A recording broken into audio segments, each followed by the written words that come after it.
नमस्कार दोस्तों, मैं सत्येंद्र सिंह। ओपन पोस्ट में आप सबका स्वागत है। ओपन पोस्ट में आज हम बात करेंगे अमेरिका की। बात करेंगे डोनाल्ड ट्रंप ने किस तरह से वेनेजुएला के राष्ट्रपति मादुरो को अरेस्ट किया, उसके पीछे उनकी मंशा क्या है और वो कहानी क्या है। दरअसल शनिवार को ही ट्रंप ने जो अपने घर पे, अपने एक फार्म हाउस पे एक प्रेस कॉन्फ्रेंस करके मीडिया को बताया कि काराकास जो कैपिटल है वेनेजुएला का, उसमें धमाका हुआ है और हमारी सेनाओं ने जो है वेनेजुएला पे हमला करके वहां के राष्ट्रपति को पकड़ लिया है। राष्ट्रपति और उनकी पत्नी को एक युद्धपोत के रास्ते से के भरोसे के द्वारा जो है अमेरिका लाया जा रहा है।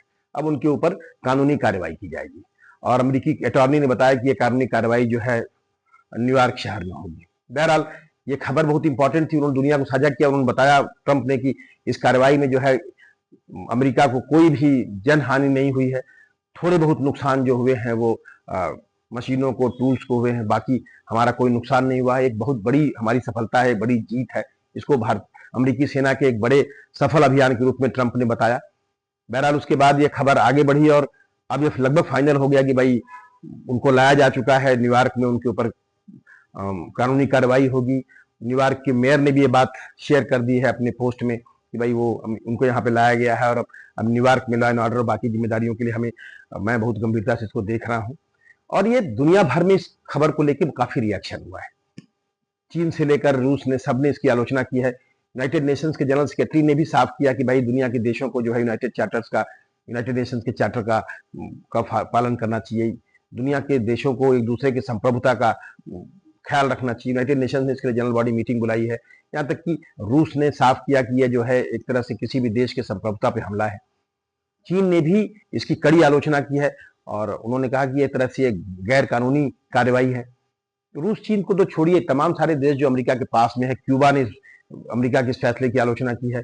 वेनेजुएला के बगल के एक देश अर्जेंटीना ने भले ही अमेरिका के इस फैसले का स्वागत किया है और लेकिन अमेरिका वहीं पे बगल के जो दूसरे देश हैं, ब्राजील के राष्ट्रपति लुल्ला ने साफ कर दिया कि ये बहुत हद से बाहर जाने वाली बात है। ये जो अमेरिकी कार्रवाई है, ये हद को पार करने वाली बात है, इसे बर्दाश्त नहीं किया जा सकता। वहीं पे चिली ने भी इस बात की आलोचना की, अमेरिका के पूरे कार्रवाई की। तमाम सारे कैरिबियन जो देश हैं, वो जो आसपास के जो द्वीप के देश हैं, उन्होंने भी इसकी आलोचना की है। कोलंबिया ने अमेरिका के इस फैसले की गहरी आलोचना की है। उन्होंने कहा कि लोगों के बीच में इस बात को लेकर चिंता है। तो कुल लेकर करके अमेरिकी इस कार्रवाई की पूरी दुनिया भर में आलोचना हुई है। हालांकि कुछ देशों ने सही आलोचना की है। माफ कीजिएगा, यूरोपियन यूनियन ने कहा है कि भाई दुनिया के सभी देशों को इसका शांतिपूर्वक हल निकालना चाहिए, दोनों पक्षों को। और इसी बीच में यूरोप के देश स्पेन ने जो मध्यस्थता करने की बात भी की है। भारत ने भी साफ किया कि भाई भारत जो है चाहता है कि इस मसले का शांतिपूर्ण हल निकले। भारत ने वेनेजुएला के लोगों के साथ अपनी एकता बताई है और उनके प्रति, उनके सुख, उनके सुरक्षा के प्रति अपनी प्रतिबद्धता बताई है। तो कुल लेकर के सब सधी हुई योजनाएं हैं, लेकिन दुनिया भर में अमेरिका की बड़ी आलोचना हो रही है और अमेरिका की आलोचना अमेरिका में भी हो रही है। अमेरिका के तमाम सारे जो इवन कई रिपब्लिकन सांसद ने भी इस बात की गहरी आलोचना की है कि अमेरिका किस तरह के अतिवादी फैसलों में नहीं जाना चाहिए। डेमोक्रेटिक सांसदों ने साफ किया, कई सांसदों ने कि भाई डोनाल्ड ट्रंप को अमेरिका को ऐसे किसी युद्ध में नहीं झोंकना चाहिए जिसके लॉन्ग टर्म नुकसान हो अमेरिका को। अमेरिका की जो उपराष्ट्रपति रही हैं कमला हैरिस, उन्होंने भी एक पोस्ट डाल के ट्रंप के इस फैसले की आलोचना की। उन्होंने कहा कि माना कि मदुरो गलत थे, वो तानाशाह थे, या उन्होंने अपने यहाँ जो है लोकतंत्र का हनन किया, सारी बातें ठीक है, लेकिन बावजूद इसके अमेरिका को इस कार्रवाई से बचना चाहिए था। अमेरिका की इस कार्रवाई से अमेरिका का फायदा नहीं होगा। तो कुल लेकर ट्रंप की इस कार्रवाई की बड़ी आलोचना हो रही है, लेकिन ट्रंप जो है इस कार्रवाई को बड़े जोर शोर से अपनी सफलता बता रहे हैं। ट्रंप ने बताया है कि यह अमेरिकी सेना का गौरवशाली प्रयोग है। बहुत लंबे समय बाद जो अमेरिका ने इस तरह का गौरवशाली काम किया है और अब जो है अमेरिका को पूरी तौर पर सुरक्षित करने के रास्ते में आगे बढ़ रहे हैं। फिर साथ में उन्होंने वेनेजुएला को बनाने की जिम्मेदारी भी ले ली। उन्होंने कहा कि भाई हमारी एक टीम जो है वेनेजुएला में काम करेगी, वेनेजुएला सरकार के साथ काम करेगी। हम वेनेजुएला में टेक्नोलॉजी और बाकी चीजों के साथ वहाँ के विकास करेंगे, वहाँ डेवलपमेंट करेंगे और हम वहाँ तब तक काम करेंगे जब तक कि एक अस्थायी और बेहतर सरकार वहाँ नहीं ला देते हैं। तो कुल लेकर के सत्ता परिवर्तन करने की घोषणा कर दी कि अब सत्ता परिवर्तन हो जाएगा। ट्रंप ने तो यहां तक कह दिया कि वहां के उपराष्ट्रपति जो है रोड्रिग्स, उन्होंने जिम्मेदारी संभाल लिया, राष्ट्रपति पद का शपथ ले लिया। उन्होंने कहा है कि वाशिंगटन के साथ वो सहयोग करेंगी। हालांकि इस बीच में खबर आई कि वहां के उपराष्ट्रपति ने एक रेडियो संदेश में कहा कि ऐसा कुछ नहीं। उन्होंने कहा कि आदि मदुरो जो है वही यहाँ के संवैधानिक राष्ट्रपति हैं और उन्होंने अमेरिका से बल्कि मांग की कि वो जो है इस बात को बताए, साफ करे कि राष्ट्रपति और फर्स्ट लेडी जो है सुरक्षित हैं और उनका जीवन सुरक्षित है। इसके बारे में अमेरिका जब बयान जारी करे। बेसिकली कुल लेकर के बहुत सारे अंतर्विरोध हैं, बहुत क्लैरिटी नहीं है कि अमेरिका किस मोड में है, क्या चल रहा है वेनेजुएला में। वेनेजुएला के रक्षा मंत्री ने कहा कि सेना ने पूरे देश भर में सुरक्षा के पुख्ता इंतजाम कर दिए हैं, उसके लिए ऑर्डर दे दिए गए हैं। अब सेना की क्या पोजीशन है, किस तरह से राष्ट्रपति को अरेस्ट किया गया, अपने आप में ही एक बहुत उसमें बहुत सारा कॉम्प्लिकेशन होगा, बहुत सारी खबरें होंगी। ये अभी खबरें धीरे धीरे आएंगी, लेकिन कुल लेकर यह है कि डोनाल्ड ट्रंप ने अपनी बातों को, जिस बातों को पहले कहा करते थे कि अमेरिका में राष्ट्रपति बनने के बाद वो युद्ध से बचेंगे, उस तरह के किसी रास्ते पे नहीं जाएंगे जिससे अमेरिका का नुकसान हुआ है, दुनिया भर में शांति लाएंगे, वो अपने रास्तों से लगातार भटकते जा रहे हैं। और फाइनली वेनेजुएला में जो कर दिया वो तो ट्रंप का बहुत बड़ा फैसला है, वो शायद उनकी सारी नीतियों की धज्जी उड़ा देता है। तो कुल लेकर के ये खबर आपसे साझा करनी थी। अब सवाल उठता है कि वेनेजुएला में अमेरिका ने किया क्या, उसका इंटरेस्ट क्या है। इस बात को बेसिकली अमेरिका के उपराष्ट्रपति हैरिस ने खुद अपने पोस्ट में साफ किया कि इसके पीछे तेल का खेल है। दरअसल अमेरिका जो आर्गुमेंट कर रहा है वो दूसरा है और सच्चाई उसके पीछे कुछ और है। दरअसल डोनाल्ड ट्रंप लगातार वेनेजुएला पे काफी समय से हमलावर हैं। उनका अपना मानना है कि वेनेजुएला एक तो अमेरिका में जो है ड्रग की तस्करी कर रहा है, ड्रग भेज रहा है बड़े पैमाने पे, कोकीन और दूसरे ड्रग्स, जिसके नाते जो ओवरडोज से अमेरिकियों की मौत हुई है। दूसरा उनका मानना है कि अमेरिका में जो लॉ एंड ऑर्डर की हालत खराब है, पूरा सिस्टम फेल हुआ है, लोगों का दमन हो रहा है, इस नाते बड़ी संख्या में वेनेजुएला से लोग भाग रहे हैं। लगभग 80 लाख लोग वेनेजुएला से बाहर निकल चुके हैं और इन लोगों में से काफी बड़ी संख्या में लोग अमेरिका में प्रवास, इलीगल प्रवासियों के रूप में इंटर किया है, जिससे अमेरिका को चुनौतियों का सामना करना पड़ रहा है। ट्रंप ने तो यहां तक बीच में एक बयान दिया था कि भाई वहां के जो राष्ट्रपति मादुरो हैं उन्होंने वहां पे जो है पागल खानों और जेलों को लोगों को भगा दिया और अमेरिका भेज दिया है। हालांकि इसके कोई सबूत उन्होंने नहीं दिए, लेकिन इस तरह का आरोप उन्होंने लगाया। तो कुल लेकर के तो एक तरह से उनका बेसिक आरोप था कि वहां पे लॉ एंड ऑर्डर बिल्कुल ठीक नहीं है, ड्रग्स का कारोबार को वहां की सरकार सपोर्ट करती है। दरअसल ट्रंप ने जो है अमेरिका के 2 गिरोहों को जो है जो ड्रग की तस्करी करती हैं उनको जो है अंतर्राष्ट्रीय आतंकवादी घोषित कर दिया था या कर दिया गया है। और उसमें एक गिरोह के लिए तो उन्होंने सीधे तौर पे कहा कि उस गिरोह का जो है संचालन या उसका ताकत जो है मादुरो के हाथ में है। मादुरो ने इसका बात का विरोध किया। तो कुल लेकर के अमेरिका ने वेनेजुएला के खिलाफ जो माहौल बनाया उसका एक ही आधार था कि भाई एक तो ड्रग का कारोबार है जिससे अमेरिका को नुकसान हो रहा है, दूसरा लॉ एंड ऑर्डर जो है उसके नाते बड़ी संख्या में लोग माइग्रेट कर रहे हैं। दरअसल लॉ एंड ऑर्डर का मामला जो है इसमें एक सच्चाई है। सच्चाई ये है कि अमेरिका में पिछले काफी समय से वामपंथी सरकार है और जो वहाँ के राष्ट्रपति हैं मादुरो एक वामपंथी हैं। बेसिकली कभी ये बस कंडक्टर हुआ करते थे और ट्रेड यूनियन के नेता थे। और ये जो है वहाँ के जो पूर्व राष्ट्रपति थे चावेज, उनकी पार्टी जो है यूनाइटेड सोशलिस्ट पार्टी के नेता थे। और चावेज और मादुरो पिछले 26 साल से वहाँ पे काबिज हैं। एक तरह से वामपंथी सरकार का वहाँ कब्जा है। 2013 में चावेज के बाद जो है मादुरो वहाँ के राष्ट्रपति बने हैं। और मादुरो पे आरोप है कि मादुरो ने वहाँ के सारे संस्थाओं को, डेमोक्रेटिक संस्थाओं को एक तरह से कमजोर कर दिया है या उन पर कब्जा कर लिया है।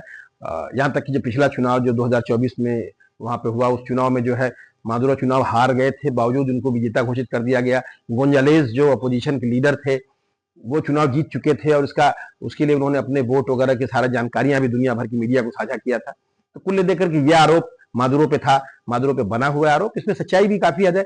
मादुरो ने जो वहाँ अपोजिशन की एक नेता थी माचादो, उनको जो है प्रतिबंधित कर रखा था, जो वहाँ खुद ही काफी दिनों से अंडरग्राउंड रह रही थी वहां पर।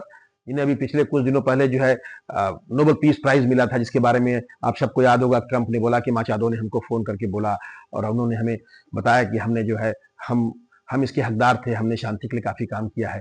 बाद में एक और खबर आई कि माचादो जो वहाँ अंडरग्राउंड है, उन्होंने ओस्लो में जो है नोबेल प्राइज लेने के लिए पहुंच गई चुपके से। और उसमें अमेरिका का एक रोल रहा, वहां पे कुछ खुफिया एजेंसियों ने और कुछ संस्थाओं ने काम करके कैसे उनको निकाला, ये भी खबर चली। तो कुल मिला करके ये था कि भाई वेनेजुएला में सत्ता परिवर्तन करना था, जिसको ट्रंप चाहते थे। उसके लिए ट्रंप के अपने आरोप हैं, ट्रंप ने उसके लिए कितने सबूत दिए वो अभी तक नई क्लैरिटी है। सच्चाई ये है कि दुनिया का कोई भी देश दुनिया के दूसरे देश में जाकर इस तरह की कार्रवाई कैसे कर सकता है, ये बड़ा सवाल है। और अब इसके बाद दुनिया भर में कुछ गलत संदेश जाएंगे कि अगर कोई भी ताकतवर देश, ये तो बेसिकली जिसकी लाठी उसकी भैंस वाली जो गांवटी कहानी दुनिया भर में लागू होने जा रही है, अगर ये इसको लेकर दुनिया में इसकी प्रतिक्रियाएं नहीं आती हैं और अमेरिका इसको इसी क्रिया को आगे बढ़ाता है, तब तो फिर आगे दुनिया के तमाम देशों के लिए भी रास्ते खुलेंगे। अब तो कई लोग ये भी कह रहे हैं कि भाई रूस के लिए जो यूक्रेन में आगे बढ़ने का रास्ता खुल जाएगा। सोशल मीडिया पे खबर चल रही है कि अब चीन जो है ताइवान पे कब्जा कर लेगा, जिस तरह से अमेरिका ने किया है। हालांकि अमेरिका ने पहली बार नहीं की, अमेरिका इस तरह की कार्रवाई पहले भी करता रहा। 1889 में अमेरिका ने जो है पनामा देश पे के राष्ट्रपति को पकड़ के ला करके उनके ऊपर कानूनी कार्रवाई की थी। तो कुल लेकर के जो फैसला है अमेरिका का सरकार का, ये निश्चित रूप से गलत फैसला है। ये दुनिया भर के लिए एक तरह से विश्व शांति के लिए खतरे वाली बात है। लेकिन अब अमेरिका को रोकने वाला कौन है? जिस तरह की हमारी संस्थाएं, वैश्विक संस्थाएं हैं, उनकी भूमिका कितनी, तो अभी आगे मालूम पड़ेगा। यूनाइटेड नेशंस के महासचिव ने इसकी आलोचना की है, इस घटना की, और वो चाहते हैं कि दुनिया के तमाम देश एक दूसरे की संप्रभुता का इस्तेमाल करें, संप्रभुता का सम्मान करें। लेकिन कौन कितना करेगा, तो कल की बात है। यूनाइटेड नेशंस की मीटिंग उन्होंने बुलाई है, उस मीटिंग में क्या होगा? अमेरिका वैसे भी उसके पास वीटो पावर है। और एक बड़ी दिक्कत यह है कि अब दुनिया भर में जो ट्रंप जो नए दौर में आए हैं, लोगों को शुरुआत में तो लगा था कि ट्रंप कुछ अमेरिका की बेहतरी के लिए ही काम करेंगे, वो जो है टैरिफ का डंडा चला रहे हैं, तो वर्ल्ड ऑर्डर को दुरुस्त करना चाहते हैं, वर्ल्ड इकोनॉमिक ऑर्डर को दुरुस्त करना चाहते हैं, मार्केट को ओपन करना चाहते हैं, और युद्धों से बचेंगे। वो उनका पूरा फोकस बिजनेस पे है। लेकिन जब से ट्रंप आए हैं, तब से हम लगातार देख रहे हैं कि किसी न किसी बहाने, कभी इजराइल के बहाने युद्ध में उतर जाते हैं, कभी ईरान पे खुद ही वो हमला करते हो, वो हथियारों से बम गिराते हैं जिससे कि उनके जो है न्यूक्लियर जो स्टोरेज है उनको नुकसान किया जा सके। फिर सीरिया में सेना भेज देते हैं, सोमालिया में फिर सैनिक कार्रवाई करते हैं। तो कुल लेकर के सेना का जो इस्तेमाल जिस तरह से ट्रंप कर रहे हैं, या उसको जिस तरह से वो ग्लोरीफाई कर रहे हैं, वो गलत संदेश दुनिया भर में जा रहा है। और अमेरिका वैसे भी इस तरह के आरोपों को लंबे समय से झेलता रहा है। ट्रंप के बारे में कहा था कि ट्रंप अमेरिका को नए दौर में ले जाएंगे। ट्रंप बार बार इस बात को बोलते भी थे कि अमेरिका इससे सीखेगा, लेकिन कुल देख के लगा कि अमेरिका कुछ सीखने को तैयार नहीं है। बहरहाल ये घटना हुई है, इस घटना को कई सारे पहलू हैं, और अभी इस घटना के बाद क्या होता है, दुनिया में लोग रिएक्ट कैसे करते हैं, कौन सी नई खबरें आती है, उस पर हम बात करेंगे कभी। बेसिकली इस घटना के पीछे की जो कहानी है, जो मुद्दे हैं, वो हमने आपसे बताया। खास बात ये समझ में आई कि भाई वहां पर जो है तेल का बड़ा भंडार है। वेनेजुएला जो है दुनिया का सबसे बड़ा तेल का भंडार वाला देश है। कहा जाता है कि सबसे ज्यादा कच्चा तेल वहीं पर है, और वेनेजुएला उसका दोहन नहीं कर रहा है। भाई कहा जाता है कि टेक्नोलॉजी और पैसों के नाते उनका दोहन नहीं कर पा रहा। 2023 में दुनिया में जितना कच्चा तेल का उत्पादन हुआ, उसमें महज 0.8% वेनेजुएला ने उत्पादन किया। लेकिन सच्चाई है कि वेनेजुएला लगभग 9 लाख बैरल तेल हर रोज एक्सपोर्ट करता है, और उनका एक बड़ा खरीदार चीन है। तो अगर है तेल उनके पास, और तेल के बहुत संसाधन हैं, तो और उस पर अमेरिका की नजर है, और अमेरिका उसके लिए इतनी कहानी गढ़ सकता है और इतनी स्ट्रेटजी बना सकता है, तब तो बड़ी खतरनाक स्थिति है। तो मेरा अपना मानना है कि भाई अमेरिका को दुनिया भर में जो बाजार की वकालत कर रहा है, जो खुले बाजार की बातें कर रहे हैं, जो टैरिफ का डंडा चला रहे हैं, उन्हें दुनिया भर में राष्ट्रों की संप्रभुता का ख्याल रखना चाहिए। और नहीं तो अमेरिका का लॉन्ग रन में बड़ा नुकसान होगा। जो अमेरिका के अपोजिशन के लोग, वहां की सरकारें साफ कर रहे हैं, फिर अमेरिका को एक ऐसी प्रक्रिया नहीं है अब जब अमेरिका दुनिया भर में अपनी दादागिरी चला पाए। अमेरिका को अलग थलग पड़ने के खतरे भी बढ़ सकते हैं। बहरहाल हमारी नजर रहेगी, देखते हैं होता क्या है, क्या कुछ घटता है इसमें, क्या नई कहानियां आती हैं। बात करेंगे फिर किसी और विषय पे। तब तक के लिए नमस्कार।